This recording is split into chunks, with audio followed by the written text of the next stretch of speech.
गुरुर्ब्रह्मा गुरुर्विष्णुः गुरुर्देवो महेश्वरः गुरुसाक्षात् परब्रह्म तस्मै శ్రీ గురవే నమః. జగద్గురువైన బ్రహ్మర్షి సుభాష్ పత్రిజీ గారికి, పత్రి మేడం గారికి నా హృదయపూర్వక ఆత్మ ప్రణామములతో ఈరోజు భగవద్గీత 3వ అధ్యాయం 40వ శ్లోకం నుంచి ప్రారంభించుకుందాం. ఇంద్రియాణి మనోబుద్ధి రస్యాధిష్టానముచ్యతే ఏతర్విమోహాయత్యేషా జ్ఞానమావృత్య దేహినం. ఈ శ్లోకం యొక్క పదచ్ఛేదం తెలుసుకుందాం. ఇంద్రియాణి మనః బుద్ధిః అస్య అధిష్టానం ఉచ్యతే ఏతైః విమోహాతి ఏషః జ్ఞానం ఆవృత్య దేహినం. అంటే ఇంద్రియాణి అంటే ఇంద్రియాలు, మనః మనస్సు, అధిష్టానం అంటే ఆశ్రయం, ఏషః ఈ కామం, ఏతైః వాటి ద్వారా, ఆవృత్య కప్పివేసి, జ్ఞానాన్ని కప్పివేసి, విమోహయతి మోహిస్తుంది. దీని అర్థం చక్కగా తెలుసుకుందాం. ఓ అర్జున, ఇంద్రియాలు, మనస్సు, బుద్ధి ఇవన్నీ కామానికి ఆశ్రయాలు అని చెప్పబడుతున్నాయి. ఈ ఇంద్రియాలలో కామం ఆత్మజ్ఞానాన్ని మరుగుపరిచి ఈ జీవాత్మను మోహింపజేస్తుంది. ఆత్మ అనే నిప్పు మీద ఉన్న నివురు 3 పొరల్లో ఉంటుంది. ఆ 3 నివురులో 3 ఆవరణల్లో మనం 3 పొరల్లో ఉన్నాం. అసలు 3 పొరలు ఏంటో తెలుసుకుందాము. ఇంద్రియాలు 1, 2 మనస్సు, 3 బుద్ధి. ఈ 3 కూడా ఈ 3 ఆవరణలో ఈ 3 పొరల్లో మనం ఉన్నాము. ఇక్కడ బుద్ధి అంటే సంఘం ఇచ్చిన బుద్ధి అని అర్థము. సమాజం నుంచి అరువు తెచ్చుకున్న బుద్ధి అని అర్థము. ఈ బుద్ధి మహాత్ముల దగ్గర నుంచి తెచ్చుకున్న బుద్ధి కాదు. ఈ బుద్ధి ఆత్మజ్ఞానం ద్వారా వచ్చింది కాదు. ఒక మూర్ఖ సమాజం కేవలం ఒక మూర్ఖమైన బుద్ధినే ప్రసాదిస్తుంది. ఎలాగైతే వైద్య శాస్త్రజ్ఞులు మాంసం తినండి అని చెప్తారో అలాంటి బుద్ధి అన్నమాట. ఎలాగైతే పూజారులు విగ్రహాలను ఆరాధించండి అని చెప్తారో అలాంటి బుద్ధి అన్నమాట. ఎలాగైతే డాక్టర్లు మీ రోగాలకు మా దగ్గర మందులున్నాయని అంటారో అలాంటి బుద్ధి అన్నమాట. సంఘం ఇచ్చిన బుద్ధిని బట్టే మన మనఃచేష్టలు ఉంటాయి. ఇంద్రియాలు, మనస్సు, బుద్ధి ఈ 3 కూడా కామ క్రోధ విశృంఖత్వాలకు ఆశ్రయాలు. ఇవి జీవాత్మని కప్పివేసి అంటే మరుగున పరిచి మనల్ని మోహింపచేస్తూ ఉంటాయి. మోహం అంటే ఏంటి? అతి, విపరీతము అని అర్థం. మోహింప చేస్తూ ఉంటాయంటే అతి చేస్తూ ఉంటాయి, విపరీత చేష్టలు చేస్తూ ఉంటాయి అని అర్థము.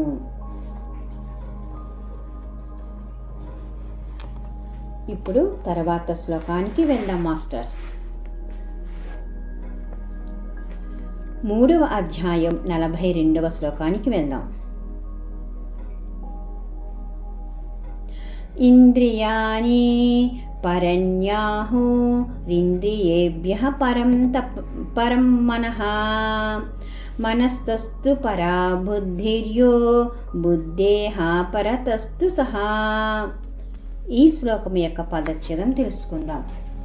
ఇంద్రియాణి పరాని ఆహుః ఇంద్రియేభ్యః పరం మనః మనసః తు పరా బుద్ధిః యః బుద్ధే పరతః తు సహా. ఇంద్రియాణి అంటే ఇంద్రియాలు, పరాని అంటే బలమైనవి, ఆహు అంటే అంటారు. ఇంద్రియేభ్యః అంటే ఇంద్రియాలు కన్నా పరం ఉత్తమమైనది. అంటే ఈ శ్లోకంలో మనకి ఏమి విడమర్చి చెప్తున్నారు? ఓ అర్జున, ఇంద్రియాలు బలమైనవి. ఇంద్రియాల కన్నా మనస్సు బలమైంది. మనస్సు కన్నా బుద్ధి గొప్పది. బుద్ధి కన్నా అత్యంత గొప్పదానిని ఆత్మ అంటారు. ఆత్మ అనే నిప్పు మీద ఉన్న ఇంద్రియాలు, మనసు, బుద్ధి అని 3 ఆవరణలో 3 పొరల్లో ఉన్నామని కిందటి శ్లోకంలో చెప్పుకున్నాము కదా. ఇంద్రియాలకు మనస్సు మూలమైనది. మనస్సు చెప్పినట్లు ఇంద్రియాల వెంట పరిగెడతాము. మనస్సు అది కావాలి ఇది కావాలి అంటే ఇంద్రియాలు కోరుకుంటూ ఉంటాయి, మనం వెళ్తూ ఉంటాము. మనస్సు కన్నా బుద్ధి బలమైనది. మనస్సు కన్నా సంఘం ఇచ్చిన బుద్ధి బలమైనది. సంఘం ఇచ్చిన బుద్ధిని బట్టే మన మనఃచేష్టలు ఉంటాయి. అయితే వీటన్నిటికన్నా గొప్పది ఆత్మ. ఆత్మబలం ముందు సంఘం తల వంచి తీరక తప్పదు. అందుకే మనం ధ్యానాభ్యాసం ద్వారా నిత్యము ఆత్మబలాన్ని పెంచుకోవాలి, ఆత్మశక్తిని పెంచుకోవాలి. మనలో ఆ శక్తి ఉంది. ధ్యానం ద్వారా మనం దాన్ని జాగృతి పరచాలి అని చక్కగా ఈ శ్లోకంలో మనకి కృష్ణ భగవాన్ చెప్పారు. ఇప్పుడు తర్వాత శ్లోకం 3వ అధ్యాయం 43వ శ్లోకం తెలుసుకుందాం. ఏవం బుద్ధేః పరం బుద్ధ్వా సంస్థాభ్యాత్మానమాత్మనా జహి శత్రుం మహాబాహో కామరూపం దురాసదం. ఈ శ్లోకం యొక్క పదచ్ఛేదం తెలుసుకుందాం. ఏవం బుద్ధేః పరం బుద్ధ్వా సంస్థభ్య ఆత్మానాం ఆత్మనా జహి శత్రుం మహాబాహో కామరూపం దురాసదం. అంటే ఏంటంటే ఏవం అంటే ఈ విధంగా, బుద్ధేహ అంటే బుద్ధి కన్నా, పరం అతీతమైనది, బుద్ధ్వా తెలుసుకుని, ఆత్మాన అంటే బుద్ధి ద్వారా, ఆత్మానం మనస్సుని. ఈ శ్లోకంలో మనకి భగవాన్ శ్రీకృష్ణ ఏమని చెప్తున్నారంటే, ఓ అర్జున, బుద్ధి కన్నా అతీతమైన ఆత్మను తెలుసుకుని బుద్ధి ద్వారా మనస్సుని వశపరుచుకుని జయించడానికి కష్టమైనటువంటి కామం అనే శత్రువుని జంపి చేయించు. ముందు కామం అనే శత్రువుని చంపేయి. అప్పుడు నీకు బుద్ధి అనేది మనకు తెలుస్తుంది. బుద్ధి కన్నా అతీతమైన ఆత్మను తెలుసుకోవాలంటే ఇక్కడ కామం అనే శత్రువుని చంపి తీరాల్సిందే. సంఘం ఇచ్చిన అల్పబుద్ధి కన్నా బలమైన ఆత్మబుద్ధిని తెలుసుకోవాలి. సంఘం చెప్పిన దాన్ని తలవంచరాదు. ఆత్మను తెలుసుకోవాలి. ఆత్మ చెప్పిన దానికే తలవంచాలి. ఆత్మజ్ఞానం ప్రాప్తించక ముందు సంఘం ఇచ్చిన బుద్ధి మాత్రమే ఉంటుంది. ఆత్మజ్ఞానం ప్రాప్తించిన తర్వాత ఆత్మ ఇచ్చిన బుద్ధి ఉంటుంది. మనకు బుద్ధి వస్తుంది. మొదటిది అల్పబుద్ధి, రెండవది మహితాత్మకమైన బుద్ధి.